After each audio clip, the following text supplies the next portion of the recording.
Good morning, Bucknutters. Welcome to the Bucknuts Morning 5 here on Monday, August 18th, 2025. I am Dave Biddle. I am joined by Dan Rubin. You can see we are rocking the gear of our favorite team, and you can get gear like this if you're a Bengals fan or a Cowboys fan. They just got lucky. We got lucky that they just sent us Bengals and Cowboys. They must watch the show. But your favorite team, Chubby's, has their new NFL gear, their NFL collection. So we can get you guys a great deal with our friends over at Chubby's. As you can see how great they look. I had to talk Dan into wearing them, but I was able to do so. You guys ready for some football? If you're not, Chubby's is ready to help you with their NFL collection.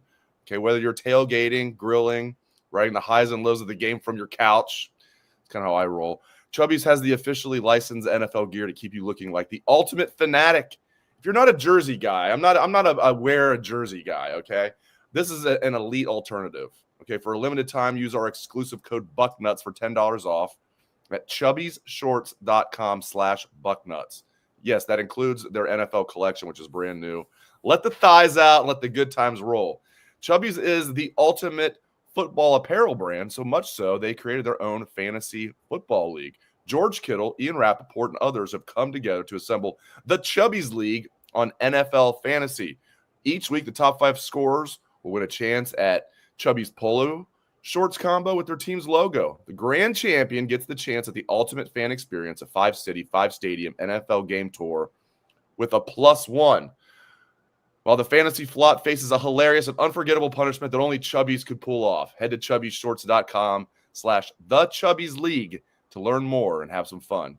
Get ready for the most outrageous fantasy football season of your life. All right.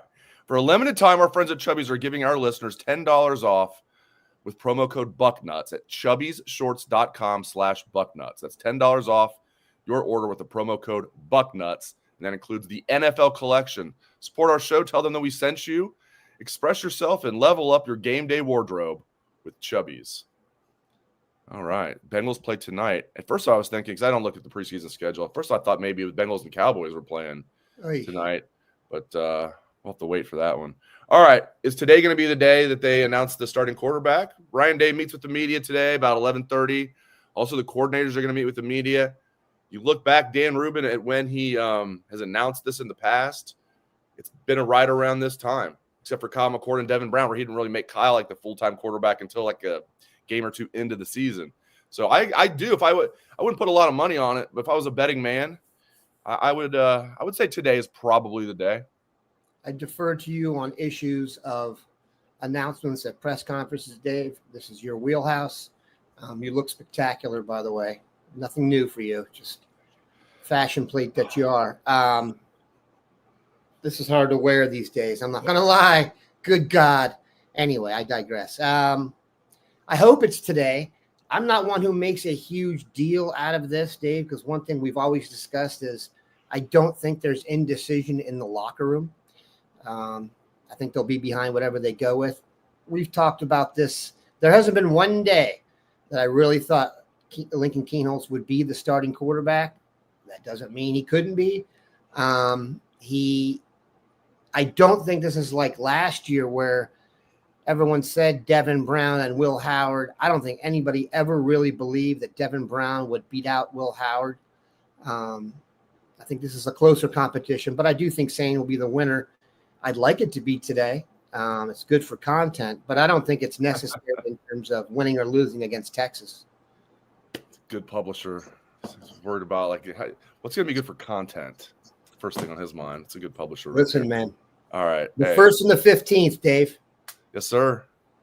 Yeah, that's exactly right. All right. So I think it'll be saying, and we'll see. I think if he does announce it today, it'll be something like, we're going to go with Julian, but we're going to make sure Lincoln is ready. We believe in Lincoln and all that. And he might not announce it today. He'll announce because he meets with us a week from today as well. And he said he wanted to have it done at least the week of the game. So it could be next Monday, but I think it might be today. All right. We'll get more into that. I don't want to ignore this.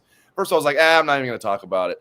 All right. We got to talk about Michigan getting a slap on the wrist. I mean, it's embarrassing for the NCAA. I kind of laugh about it. It doesn't bother me as much as I thought it would, probably because Ohio State won the national championship and we're still basking. But Dan, I mean, just the light sanctions themselves is ridiculous. When you couple that with the NCAA saying in that very report, we have overwhelming evidence that Michigan cheated.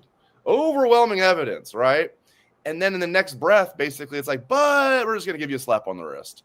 It's just, they're buying their way out of it. A $20 million fine sounds good, right? When you're a university that has an endowment of $17.9 billion, $20 million is nothing. This is why guys like Dave Portnoy and others are just absolutely laughing at it because they know they got away with highway robbery.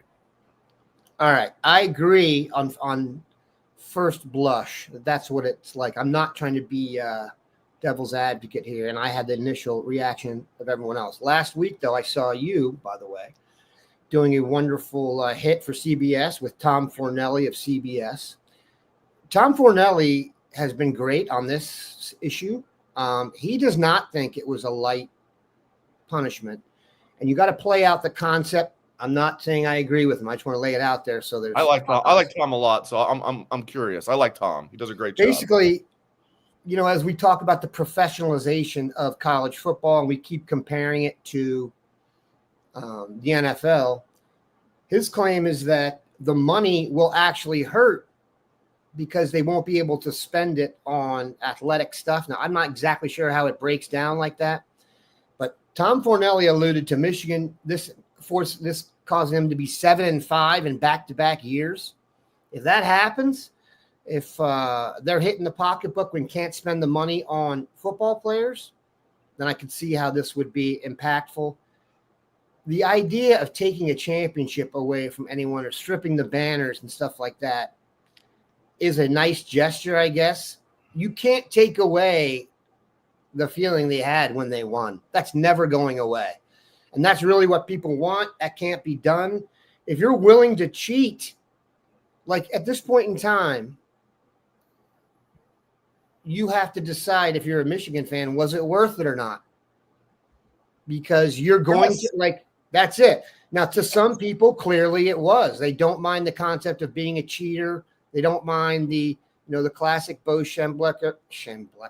That's always been a tough. They don't mind Bo, Michigan men and stuff like that of high honor. I mean, you can't say that anymore. Dave, this is a trivia question. I don't even know if this is accurate. Is a Michigan coach going to be suspended now for 4 straight seasons? Yeah. That's got to be a record.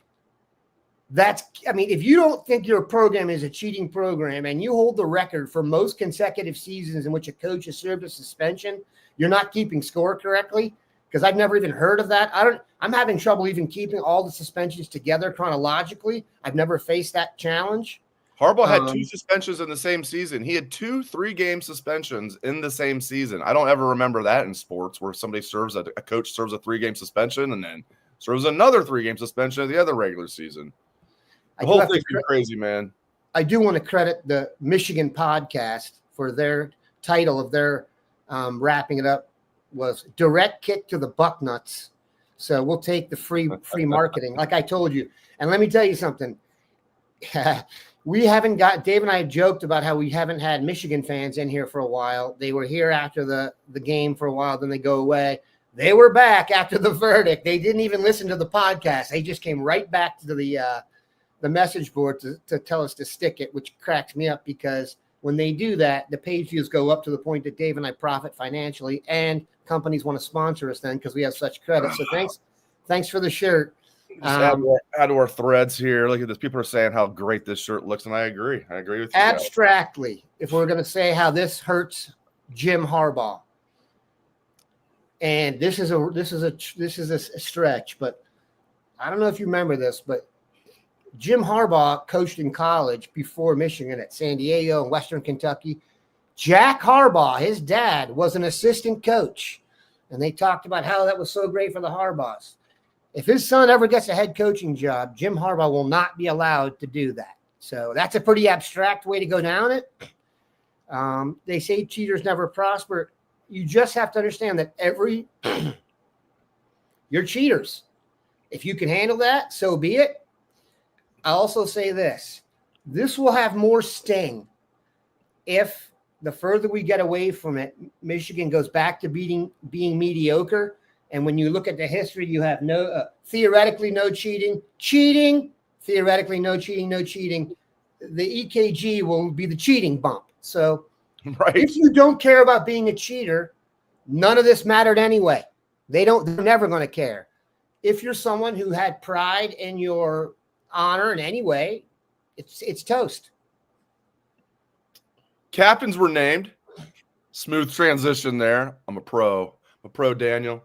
But seriously, captains were named. We knew all along who the defensive captains were going to be. It was the least surprising thing in the world. It's Sonny Styles, who also is going to wear the Blocko, not a surprise.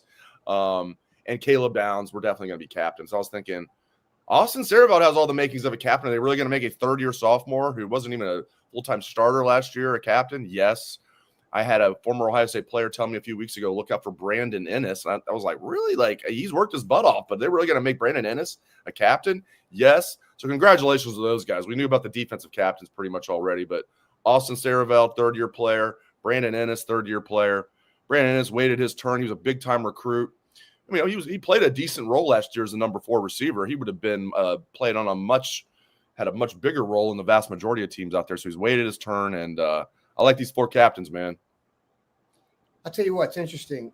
Like you said, I think defense might be the easiest we've had in, because we always try and guess. I don't know if you obviously remember when they used to name like 7 captains on each side. I thought that was kind of goofy. I like the 2 and 2, 3 and 3 maybe, but 2 and 2 is awesome. 1 and 1 would even be super cool if they ever did that, man. You'd be canonized. But Tressel only did 2 the year they won the national championship, but it was the 2 safeties, the 2 senior safeties. So he had Mike Doss and Donnie Nicky. I like that. And later in the year, Krenzel would like rotate in almost like as a captain. Yeah, they really only had 2 captains in 02. Go ahead. Sorry. No, that's awesome. But what made me surprised isn't the right word I would use for Sarabelt and Ennis getting it. I do like the choices. What I do find interesting is we've always tried to find like signs of truth. In recruiting, it used to be like, who gets the last visit? Now recruiting has gone totally ape, and there are like Dwayne was the master of like, who gets the last visit? Certain things they say on the visit, you know it's true. There aren't many things like that anymore, but I think 2 things you can look at that are pretty obvious. One is captains. Brandon Ennis finished 7th in receptions last year on the team. 7th. Right. Austin Sarabelt, we were heading into this season, maybe the right tackle. Now he's the starting left tackle. So anything you've heard about Brandon Ennis being a leader, being a tough guy, being a motivational dude, that was accurate because they made him a captain after he was the 7th leading receiver. I don't know if that's ever happened. And Sarabelt, the one thing I'll say about Sarabelt, and you remember this, he has been somewhat held back because his high school offense was so antiquated. And I don't mean in a negative way. It's just they did not pass the ball. You remember their former offensive line coach, when we sat with him at a function, said he entered the program as one of their 2 best run blockers of anybody.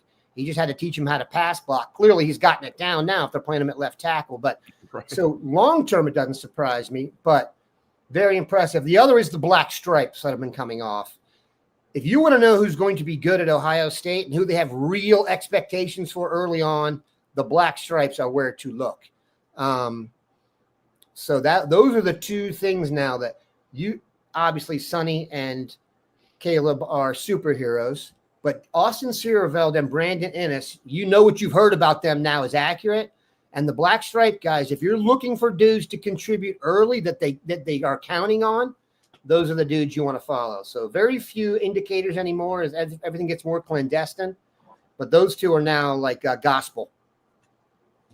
Factor is gospel if you're looking for something that's tasty, healthy, ready in 2 minutes, fresh, never frozen, and we can get you half off. How's that sound? Factor's chef-crafted, dietitian-approved meals are ready in just 2 minutes, taking the hassle out of eating well. They arrive at your door fresh, never frozen. You put them in your fridge, pop them in your microwave when you're ready. 2 minutes, no prep, nothing to clean up. It's awesome. I personally love their grilled chicken and sun-dried tomatoes meal. They've got multiple salmon meals that I like. They have a filet mignon meal that I like. And you've got to try their delicious smoothies, too. They've got a ton of great stuff. And we can get you guys a fantastic deal. Get started at factormeals.com/bucknuts50 off Use code Bucknuts50 off to get 50% off plus free shipping on your first box. That's code Bucknuts50 off at factormeals.com/Bucknuts50 off for 50% off plus free shipping. Factormeals.com/Bucknuts50 off for 50% off plus free shipping. That's just a great deal. Half off plus free shipping. Take advantage. Don't be the one that's bringing the old school tilapia frozen into the office and stinking it up for everybody. Don't even stink up your own house. Whatever you're doing, man. I mean, have some pride. Get some Factor and get it half off. All right. Speaking of having pride, I mean, Ohio State, 12 days away from Texas. Buckeyes favored by 2.5 points. So basically a coin flip game. That's kind of how I view this, man. I look at this. If I had to bet, I think Ohio State will win. But, man, it just feels like a coin flip game. And I think it's cool. It's exactly 20 years after they had the previous home and home. Hopefully it works out a little better for the home game for the Buckeyes this time. But I still remember that 2005 game clearly, and that was one of the best atmospheres ever at Ohio Stadium. And, man, it's just a lot of fun. I'm just really glad they're beginning this season with Texas. We can just jump right in. I don't have to coach, so I'm sure the coaches would rather have a little bit more of a lead up. But, yeah, man, Buckeyes favored by 2.5. Your thoughts on this game? I know the season's getting closer because I had my first flash last night where I'm like, we're going to blow them out. We are going to blow them out. Didn't we blow everyone out in the playoff pretty much except Texas?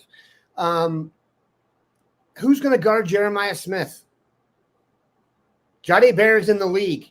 So you're telling me we can't come up with 3 or 4 plays all off season to confuse them and get Jeremiah the ball early? So I'm starting to get more. The closer we get, the more confident I get. Again, I am the publisher of Bucknuts, not Buck Rational Observer. So I tend to skew positive, but I am starting to get a really positive vibe about the whole deal. I just think they have the talent in the right places, and this may be the basketball guy in me coming out, but every time we take the field, offense and defense, we're going to have the best player. That's a really good place to start. It is, and whatever happens at quarterback, everybody's acting like it's not everybody. A lot of people on the outside are acting like it's, Ohio State has like a quarterback issue. It's like, no, I think whoever wins this job, again, I think it's going to be Julian Zane. I think they're going to play well. Are they going to play at an elite level right away as a redshirt freshman or third-year sophomore?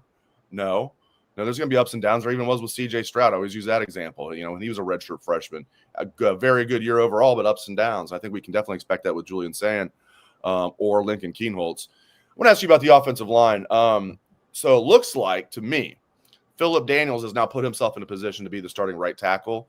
Will be the starting right tackle, in my opinion, because you read between the lines, Dan, like they're moving guys around in different spots. But right now, Austin Saraveld is working exclusively at left tackle. Yep. Phillip Daniels is working exclusively at right tackle. And what's Onionwa doing? Working at right tackle, working some inside at guard. He also has worked at left tackle. It sure looks to me like they've made Onionwa. Now, things can change, but right now, if they had a game today, as coaches like to say, seems to me, here's your take on this, that Onionwa is the sixth man. He'd be the guy to come in if they do those bison packages, those jumbo packages. He's also your swing tackle if either tackle gets hurt. Left tackle or right tackle, he comes in.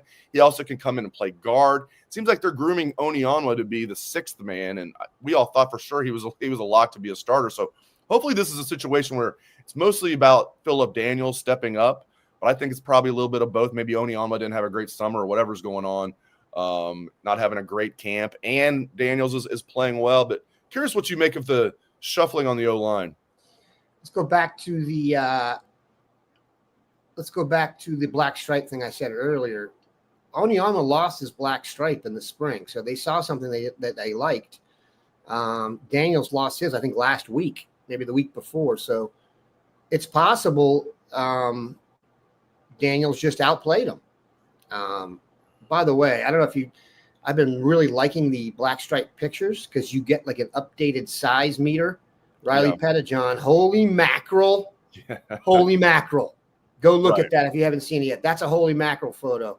Peyton Pierce is not even close to the size of those dudes, the other three in the picture. And I have high hopes for Peyton Pierce because he's a beast. But I assume Phillip Daniels has just outplayed him.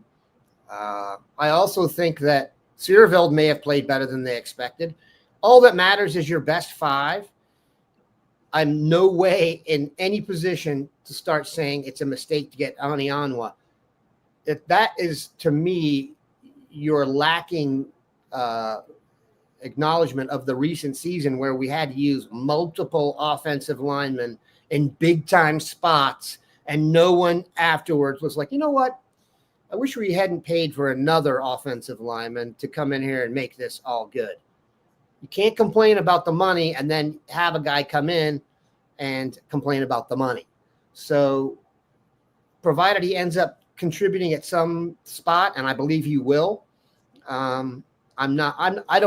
it's way too early to start talking about money spent. I get that that's like the haute cuisine of the day, but let's just see how the season goes after a couple weeks. Josh Simmons is the starting left tackle for the Kansas City Chiefs, and he didn't come home from Oregon playing anymore, and we still won the national championship. So just keep the tachometer kind of flying right here. So it was Tampa OSU, a Bucknut subscriber, and the thread that Dan started. That he wanted to know our projections for the starting offensive line. So yeah, just to be clear, I think it's going to be from left to right: Saraveld, Montgomery, Hinsman, Shabola, Daniels, with then Onionwa as the sixth man. But they also like what they're seeing from Josh Padilla at center, Gabe Van Sickle at guard, Jake Cook at guard, Ian Moore at tackle. They've got some serious depth on this offensive line. Jake Cook's a guy that I think everybody just assumed was going to redshirt. He got his black stripe off. He looks like a dude. He's physically ready as a true fresh. 6'4", 306. Reminds me a little bit of Saraveld. A little bit. Not that he didn't. He's from Pick North, so they did throw the ball. But as far as that type of guy that wasn't a big time recruit, but just came in physically ready. Saraveld's a little bigger than him.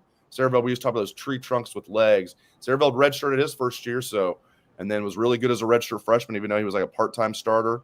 And then now as a third-year guy, he's a captain, left tackle. So I think Jake Cook's, he's another one that's going to add some surprising depth.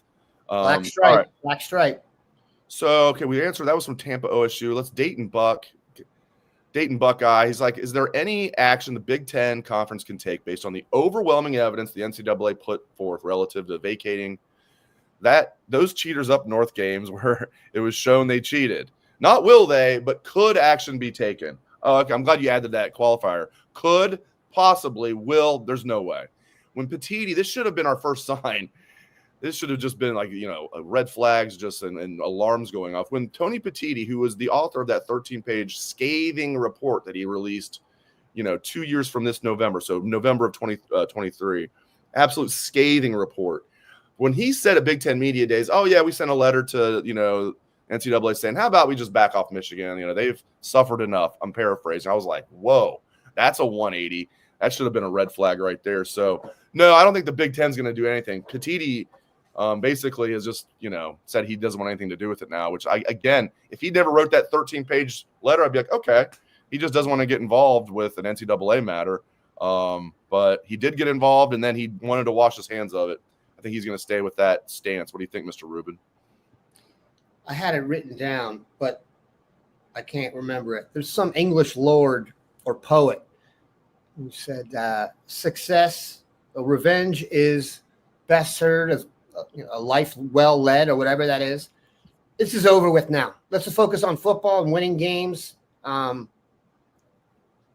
It's not arguable whether they cheated or not, or whether it's a dirty title.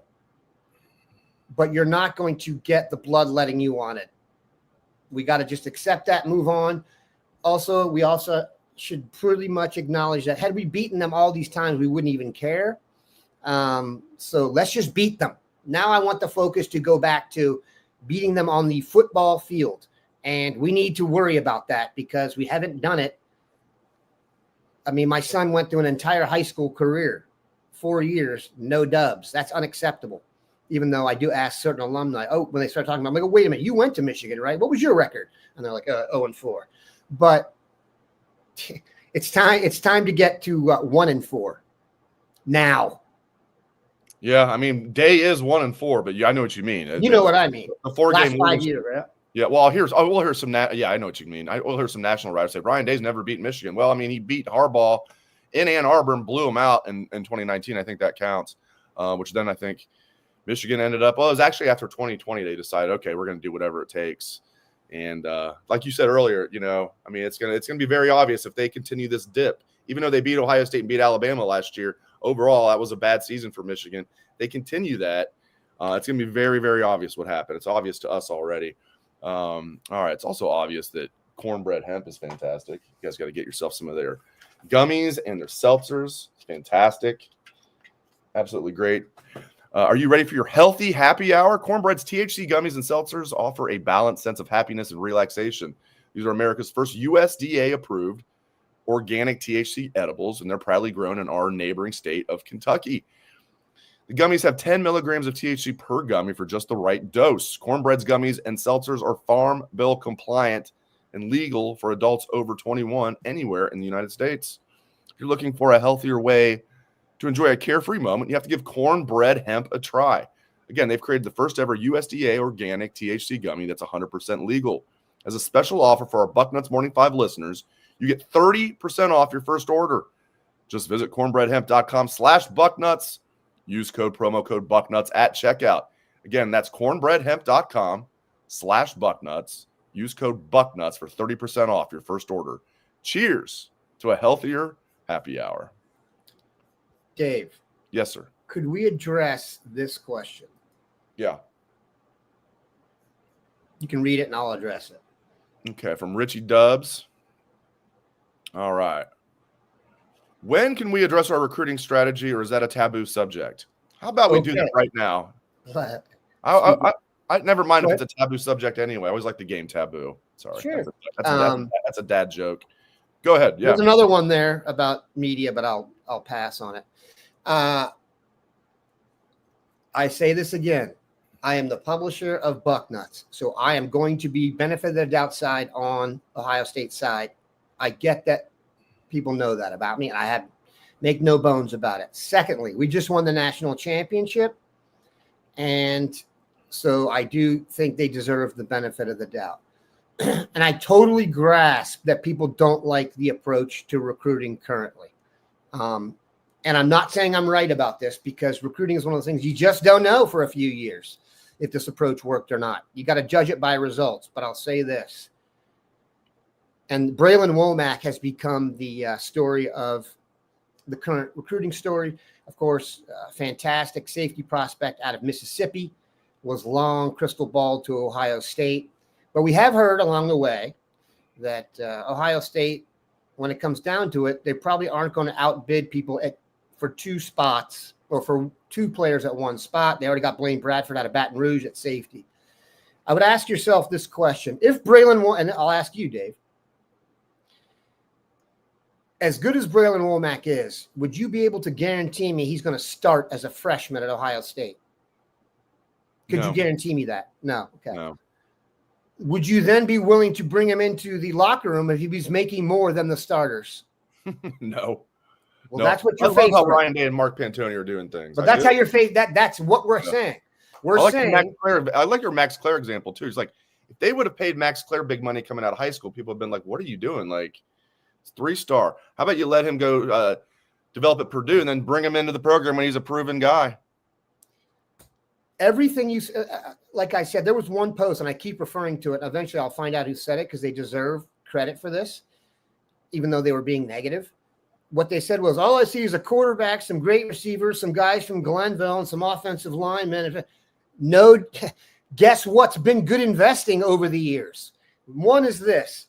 Most of these sites that are complaining about recruiting, it's about the quarterback. That's never been an issue here. And I can tell you this, go look at who came and camped here this summer. It is literally a who's who of quarterback on the earth. It is the best, probably 10 or 15 young quarterbacks walking planet Earth. We're here. Don't even get me started on receiver. We've already got the number one receiver theoretically in the next two classes. And 2028 just came out. Jet Harrison is 10th overall, and Lorenzo McMullen from Taft is 17th overall in the country. We're getting them.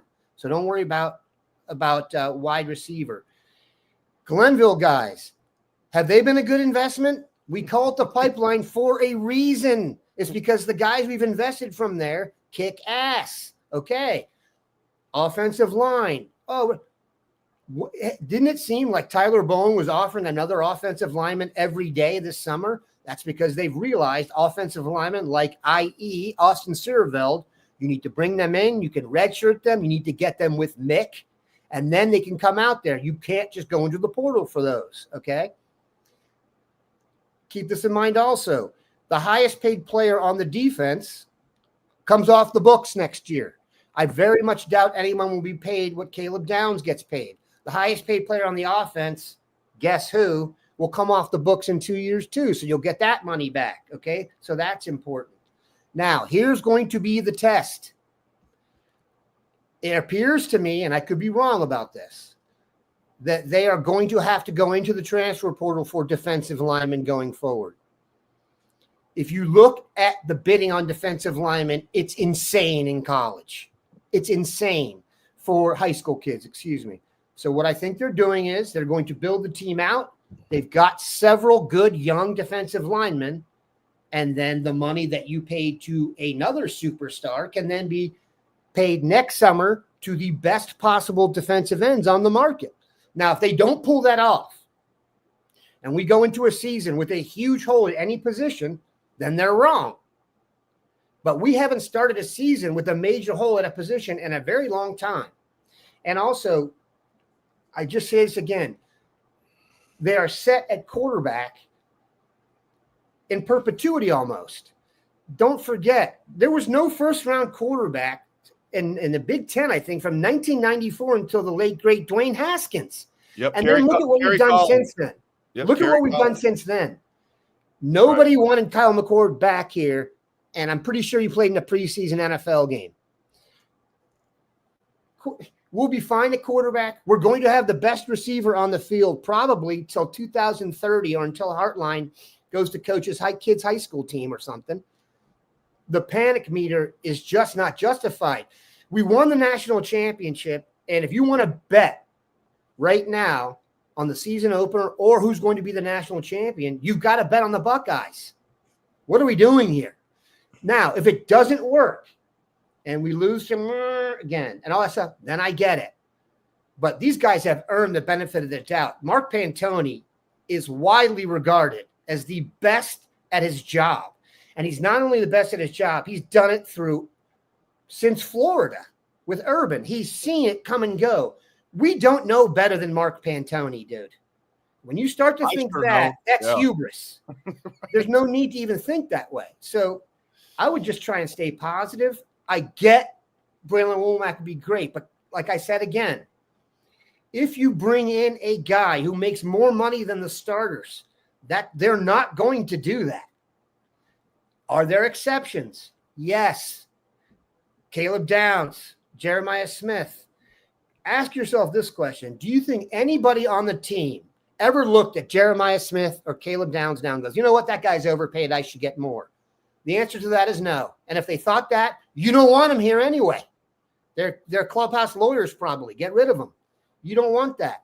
Ohio State believes in paying for guys who buy in early, the Devin Sanchez example, or guys who come here and kick ass, and then you get paid. Jeremiah got a big raise going into this year, I assume. And by assume, I mean he got a big raise. There you go. All right. Because he's proven. So people need to chill on that. And I get it's not good. Recruiting has really changed. You can't sit here and say, oh, it all comes down to money and then expect it to be like it used to be. It's different now. And Womack may be great, as Asian Posh said. He's not going to be a Buckeye, I don't think. Until he goes to Auburn, doesn't like it after 18 months, and transfers here. I got to close up shop now, but that was great stuff from Dan Rubin. Appreciate everybody tuning in. And Dan, I don't know how you feel about Paul Feinbaum. Like, typically not a big fan, but every once in a while he'll say something. I'm like, attaboy, Paul. This is one of those. This is one of those cases. We're gonna let Paul finish the show. So, Bucknutters, you guys have a great day. Hope you're still basking. Go Bucks, and we're gonna turn the show over to before you end the show. Yeah. Interviews today. Yeah, interviews today. I mentioned this at the top, I think. Ryan Day and the coordinators today. Begins at 11:30, probably more like 11:45 a.m. Keep it locked to Bucknuts for all that. So we're getting Ryan Day, Matt Patricia, and Brian Hartline today after practice. Will he name a starting quarterback? We think so, but we're not sure. All right.